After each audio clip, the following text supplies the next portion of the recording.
We are now at the last chapter of the book, titled Sexology and Ethics.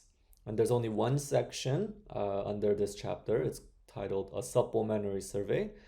And so the chapter title, as well as the section title, gives us an idea of what this chapter will be about. And what it is so this whole book has been kind of a philosophical analysis, philosophical ethics, ethical analysis. What is love, and how do we love? How do we treat a human being? How should we? So it was a more philosophical and ethical analysis. Now, in this last chapter, he takes a little bit of discussion about what this book translates as sexology and uses that to supplement this discussion. And sexology is pretty much the study, as the word says, the study of sex, more from a science, biological, that perspective. So the first subheading under this section is just titled Introductory Remarks.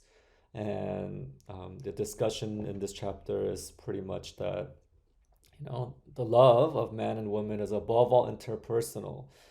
And so any discussion that pertains to this area of sexuality must keep this in mind. We must always look at the whole person rather than just the body and sex. So sexology, it looks at the body and sex, and of course, it's kind of studies what happens in the body, what happens in sex, what it is, what it does.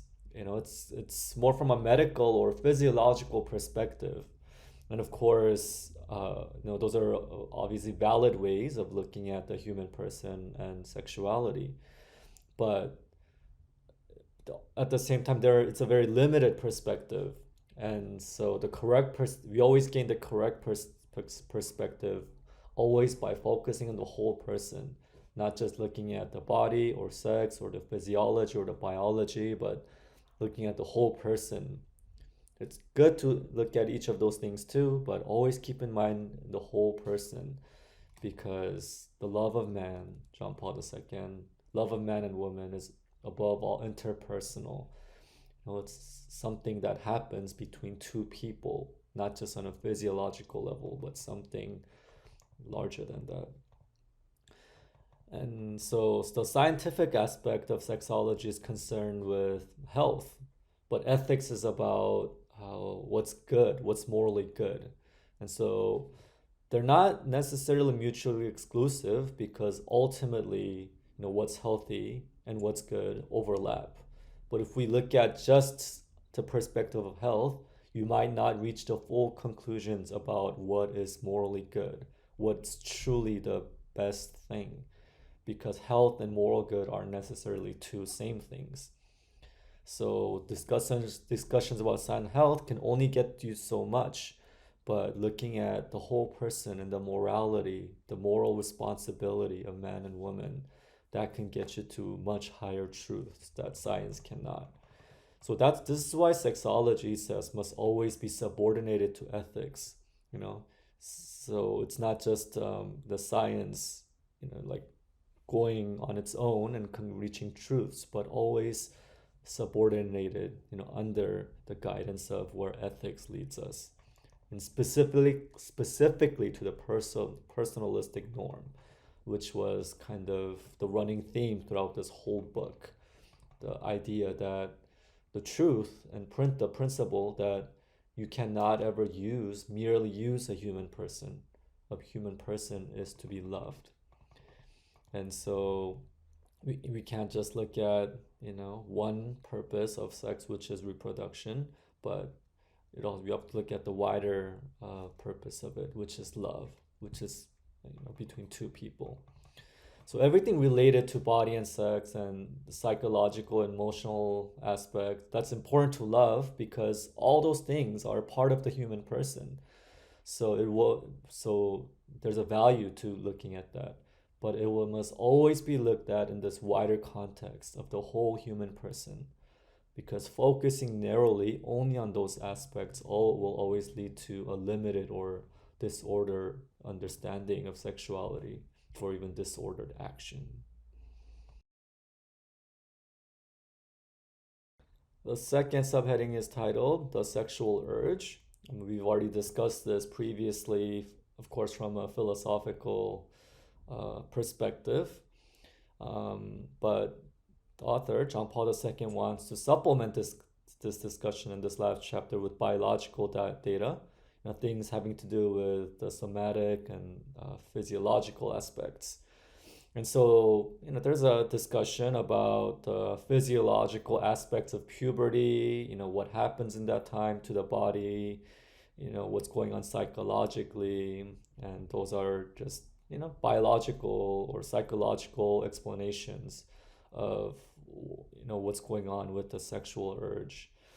And he pretty much makes a point that when you study all these things, we should take all these things and not just be a slave to the biology or the body, but we have to turn them into ingredients of love. So that turning all these things that happen biologically, the sexual urge, so there's a biological explanation, but to turn them into ingredients of love, that's a spiritual act that involves a whole person, not just the body. So and that happens in the interior of a person. So interiorly, we take all these biological aspects of the sexual urge and turn them into ingredients of love. This next subsection is titled Marriage and Marital Intercourse. And he addresses something very practical here. Married couples know that one of the things that married couples fight about is sex, and he addresses that. He gives insight as well as suggestions and how to go about this problem in the right way.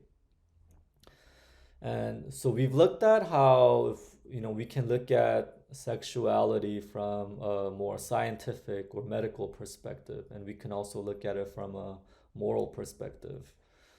And those are two different perspectives. And principles such as monogamous marriage until death. So that's something that we've come to see the value of based on moral considerations, philosophical considerations.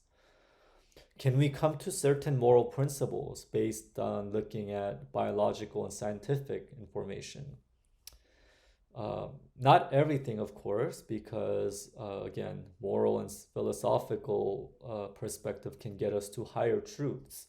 But in this particular area of marital intercourse and marriage, scientific information helps us.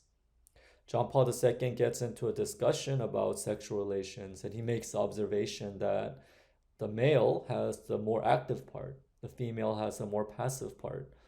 And theoretically, it's possible for the marital intercourse to take place while the female is completely passive. And so there's a danger that can arise from that.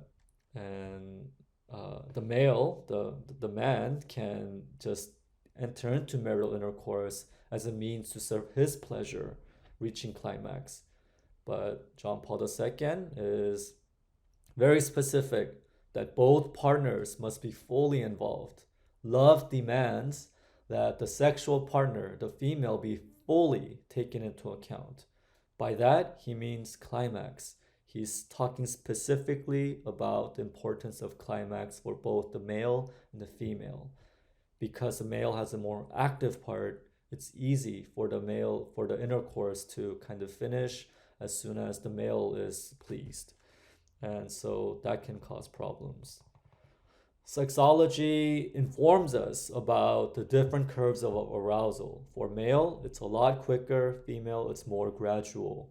And so this difference must be taken into account. If it's not taken into account and there are no efforts there's no goodwill, there's no efforts made here, then the consequences are bad. He says the woman doesn't experience gratification. It makes her frigid because, in response to the man's egoism, there may develop an aversion to intercourse and even organic disorders like bodily problems and even physical disgust. And so he says, the woman responds this way to the man's egoism, and he even says brutality. A man is about himself, the man is even like physically aggressive. All of that causes a woman to develop these aversions, can. And men get upset in this sexual um, discussion because women can be frigid because of the fragility and indifference of women. So women become that way because the man's being selfish or aggressive. So the woman becomes more distant, and that in turn makes men more upset. And he even addresses the point of women faking orgasm. He says it's motivated by the kindness of the woman, but it's not good in the long run, so don't do it. He makes an important point of what's the purpose of talking about all of this. It's not so that sex can be pleasurable or to fix the problems of sex and not to fight about it, although all those things are things we want, but the main objective of this education is to create a conviction that the other person is more important than I. So, so all the other stuff, you enjoying sex properly, that's secondary. The primary point is the other person is more important than me, and that's something we have to remember in the act of marital intercourse, especially for the man who has a more active part. The other person, my partner, is more important than I. So he talks about the importance of culture of marital relations, which can be trumped by technique. So we're not just talking about what can we do differently physically to make things more spicy or pleasurable or exciting. No, he said the attention must be on the culture of marital relations. By that, he's talking about things from our previous discussions, like tenderness, entering into each other's emotions and experiences, like interiorly trying to understand the interior of the other and being united there, and fostering virtue together, self control. Those things can help us develop the right culture, and technique is not what's going to solve the problem. Um, so, sexology, biology, physiology, these sciences can't answer everything about all the principles about marriage and all that, but it can help shed light into certain aspects of it, like it did for the marital intercourse. So he ends this section by a brief discussion on cohabitation, living together before marriage, and says, you can't test for compatibility through cohabitation. And couples who have a good sexual relationship initially turn out to have problems with their marriage later, because having good sex initially, like, that's not why problems arise in marriage. That's other things. So cohabitation, testing for compatibility is not a helpful way to enter into marriage and prepare for it.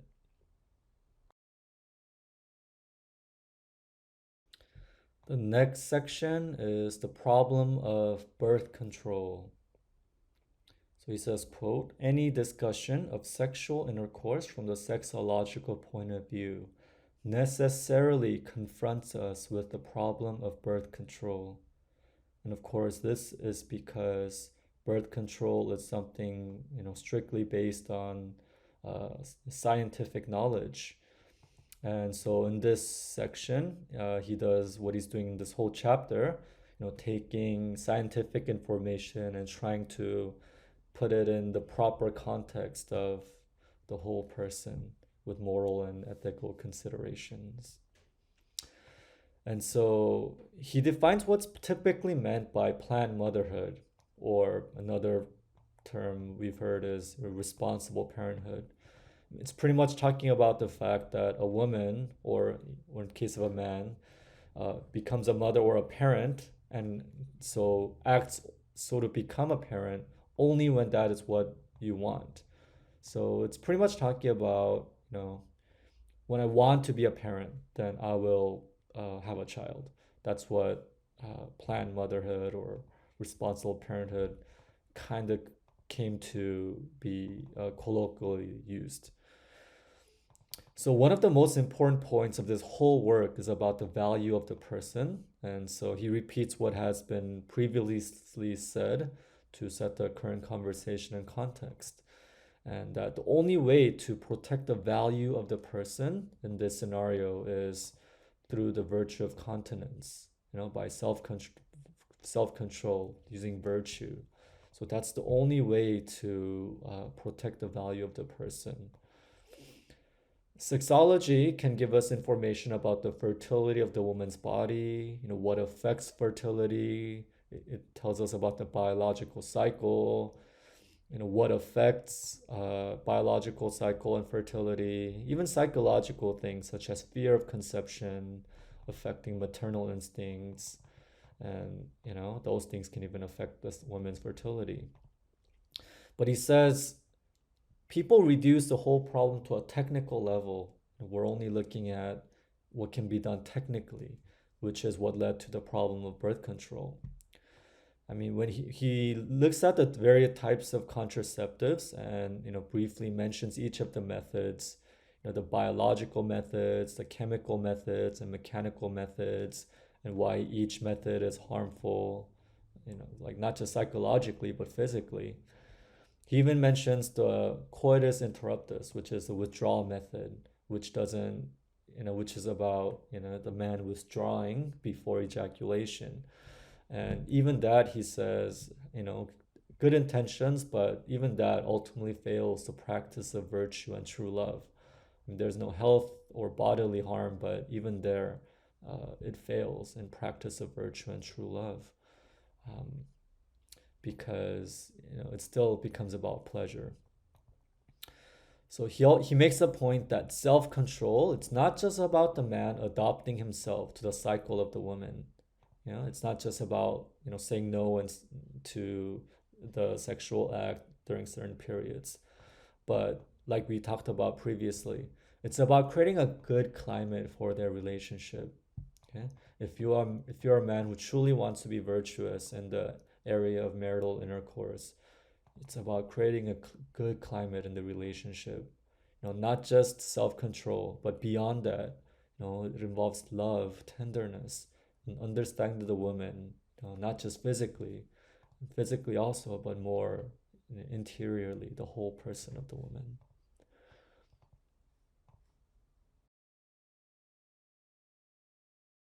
The next subheading is sexual psychopathology and ethics. So he's talking about all the like neuroses and like psychological problems that arise from sex, and why do these happen? So Jean Paul II, he begins by challenging this notion that not having sex is harmful. And I'm sure we hear that a lot these days. If people don't explicitly say it, it's implied in a lot of the things they do say. They act and things act as if all of our sexual desires, no matter how disordered they are meant to be gratified. And not being able to gratify them would be somehow detrimental to our physical or psychological health. John Paul II says what's really harmful is to abuse sex and go against its nature. So he says it's the absence of virtue and incontinence, chastity. That's what's really problematic. This idea that we're not supposed to be virtuous, we're supposed to gratify all of our sexual desires or feelings. That's actually what's problematic. That's what's really harmful because we're abusing sexuality and going against nature. He acknowledges the natural aspect of sexuality that we know just based on science, and he does this to kind of combat the other extreme, people who are overly spiritual and don't acknowledge the biological realities. And he's talking about, simple things such as recognizing the sexual urge and welcoming it as a source of natural energy. So, just by the way God created nature, we will have the sexual urge, and it's important to acknowledge that. And it's also important to acknowledge that sexual arousal is it's a possibility independent of the will. We don't always will all of our sexual desires. And this is especially true of our disordered desires. Sometimes we take credit for the disordered desires, but a lot of that can happen without our will, independent of our will, and it's important to recognize that. So what do we do about this? He places great importance in training from childhood upwards. And this book that we're studying is an example of his what he says. Training in this is important from childhood upwards. He's certainly not talking about a version of sex education we have today, where it's about how to do this and how to avoid that. But he's talking about the training in reverence and things connected to the highest values of human life and love.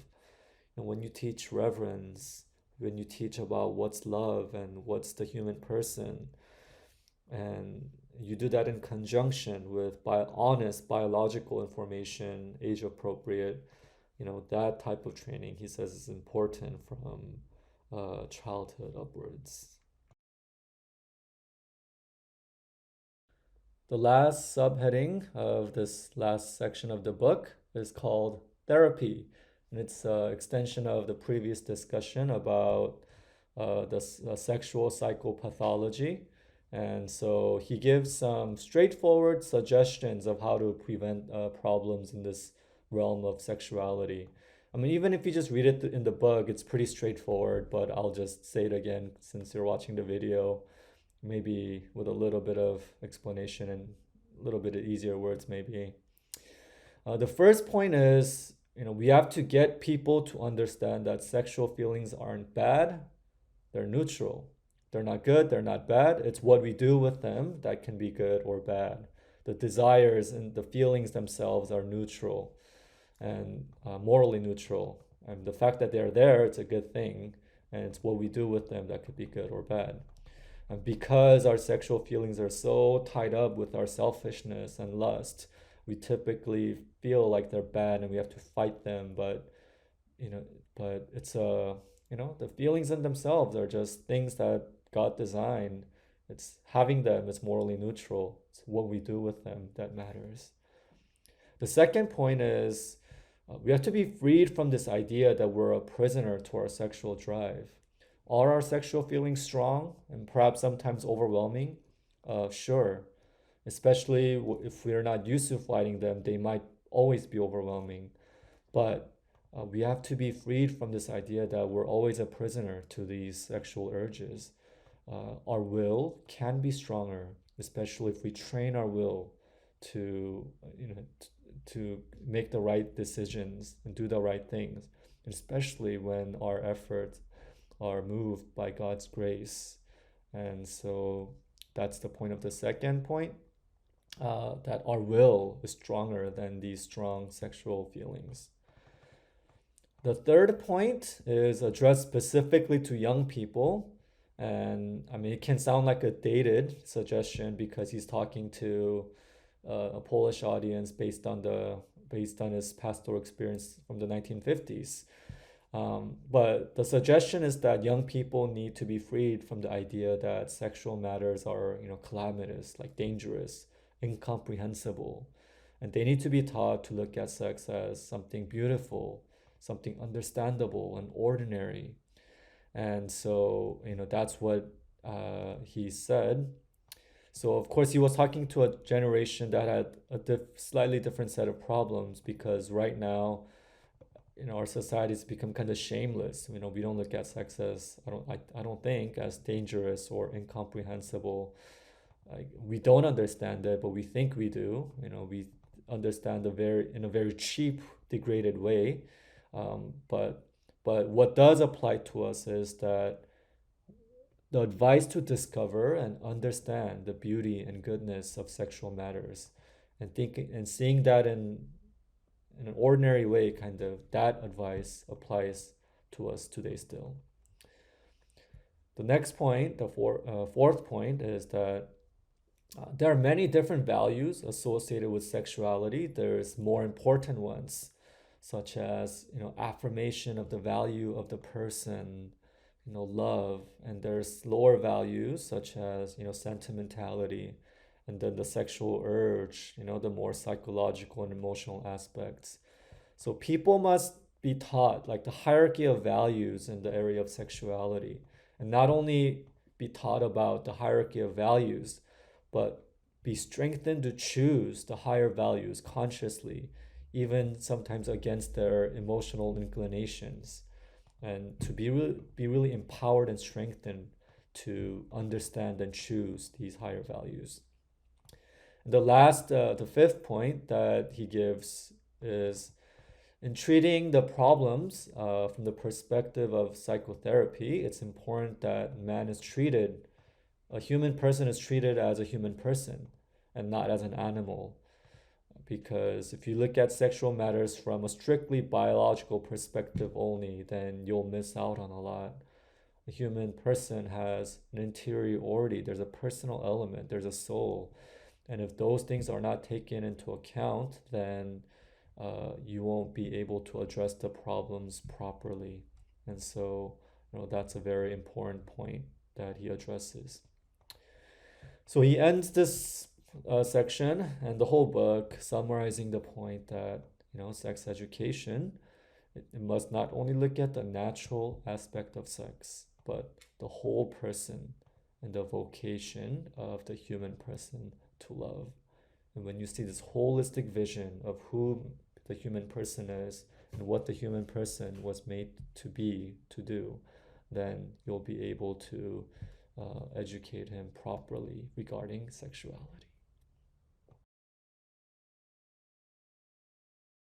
Congratulations on finishing the Love and Responsibility book study. I just wanted to offer a few concluding thoughts as we wrap up.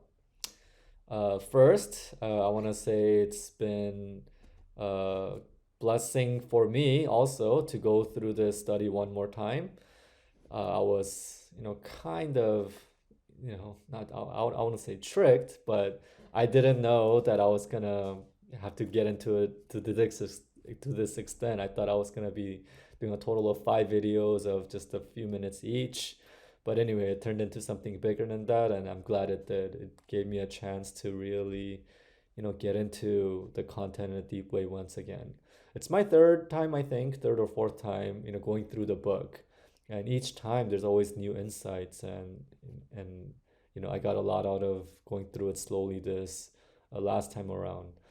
And I've done teaching about this before, and when you teach something, you obviously learn it better, a lot better, because you have to really know it to teach it. And even then, even having taught it before, I still learn new things this time around. And so my point in sharing this is your first exposure to the book, and if you decide to go through it again in the future, you'll discover new insights, and I encourage you to do so.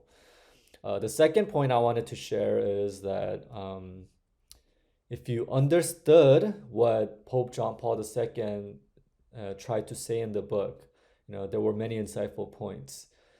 It's important to recognize that that's just the beginning of this journey of really understanding and living this out.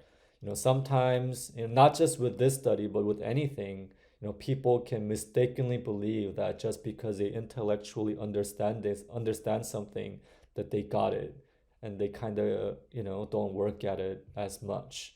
But like once you get it, like it's like you just got to the starting point. I mean, it's like high school kids that go through confirmation.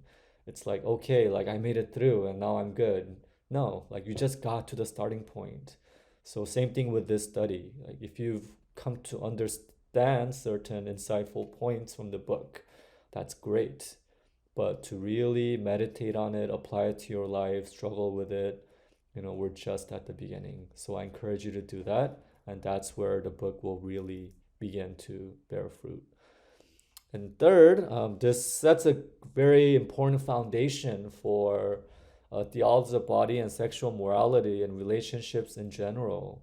And because, sexual morality, which is very messy in today's world, it's not just about, knowing what the right, positions are and talking about it. But I mean, when we start with love and responsibility. We start with, what is the human person? How are we supposed to treat a human person? What's important about being human? It starts with very foundational things. So we have a better foundation on to build the other moral sexual issues. And so yeah, so whenever we study other topics in the future, you want to build on this foundation. And so yeah, it's been a pleasure, and I pray and hope that each one of you who've studied this will continue to grow in what you've learned. And my prayers and blessings will be with all of you. It's been a pleasure.